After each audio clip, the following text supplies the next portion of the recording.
हम मीरा मिश्रा गोर लगै छी मिथिला। तऽ आइ हम बना रहल छी दही बड़ा। तऽ आउ अहूँ सबके देखबै छी जे हम कोना कऽ बनबै छी। तऽ सबसँ पहिले उड़ीद दालिके भीजै लए दऽ देने रहियै 7-8 घंटा। रातिमे अहाँ भीजै लए दियौ तऽ भोरमे बनाउ, आओर भोरमे दियौ तऽ साँझमे बनाउ। तखन आधा चम्मच नून दऽ देलियै, 2टा हरियर मिरचाइ दऽ देलियै, आ ओकर बाद ओकरा जारमे से पीस लेलियै।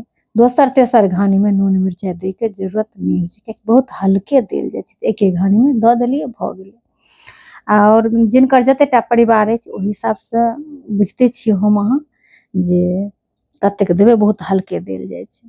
तकर बाद से गैसपर लोहिआ चढ़ाकऽ ओहिमे से एकरा रिफाइंडमे तरबै। ओना तऽ सब गोटे बनेबिते हैब, लेकिन एहिना बनबै छी कि कोनो अलग तरीकासँ बनबै छी से अहाँसब जरूर कमेन्ट करब, ताकि हमरो पता चलत।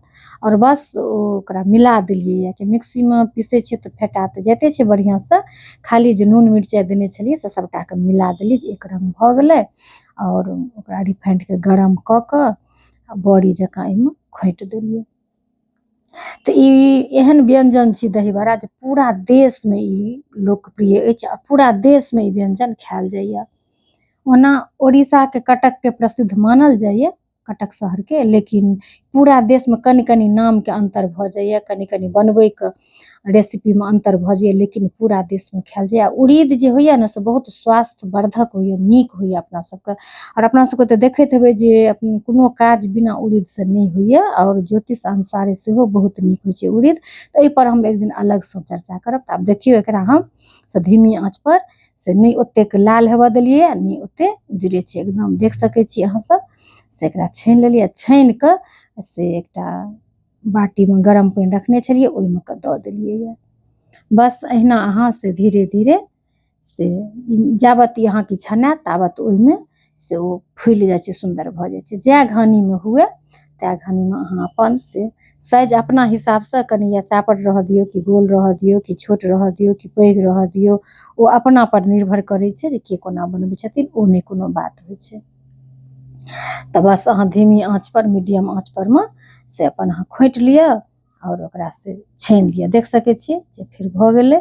आ छानि छानिकऽ अहाँ ठण्डा पानिमे एकरा निकालैत चलू। ताबत ओम्हर से दही पौरने रहू, तऽ ओ ताजा दही जे रहै छै ने तऽ नीक होइ छै, बेसी खट्टा नहि रहबाक चाही एहिमे से ताजा दही बहुत नीक होइ छै।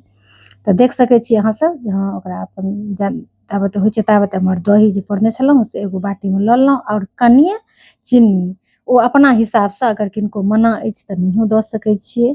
आओर ओहिमे एक चुटकी अहाँ नूनो दऽ सकै छियै, नहिओ दऽ सकै छियै, अपनापर निर्भर छै। देखियौ आब सबटा फुलि गेलै पानिमे, ओकरा एकदमसँ बढ़िआँसँ हाथ लऽ कऽ हल्का हल्का दाबिकऽ पानि निचोड़ि देलियै यऽ धीरे धीरे। आओर एकटा बाटीमे रखै छियै, ताबत ओम्हर दही फेँटिकऽ राखि लेने छियै।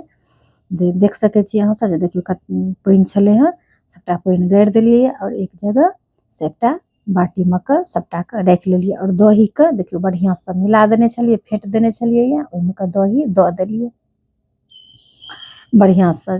जतेक अहाँके बेसी देबै, जेना ओ कनि जाहिसँ कि पूरा डूबि जाय ओतेक तऽ जरूरी छै। तखन धनी पत्ताके चटनी अहिना सिम्पले, आओर कनि जीरके भूजिकऽ डस्ट बनाकऽ से राखि लेने छियै, देख सकै छियै। तऽ भऽ गेलै, एहिमे कोनो मेहनत नहि होइ छै, आओर अपना सबके बहुत से ई फायदा करै छै, केओ खा सकै छी। आओर पूरा देशके प्रसिद्ध व्यञ्जन छी, तऽ किनका किनका नीक लगैए, अपन अपन स्वादके तऽ भऽ जाइ छै। देख सकै छियै बस प्लेटमे दऽ देलियै यऽ, ओकरा कनि से अपन जीरके डस्ट दऽ कऽ, धनिया पत्ताके चटनी दऽ कऽ बस खा लिअ। तऽ अहाँसबके केहन लागल एकटा एकटा कमेन्ट जरूर करबै, हमरा इन्तजार रहत।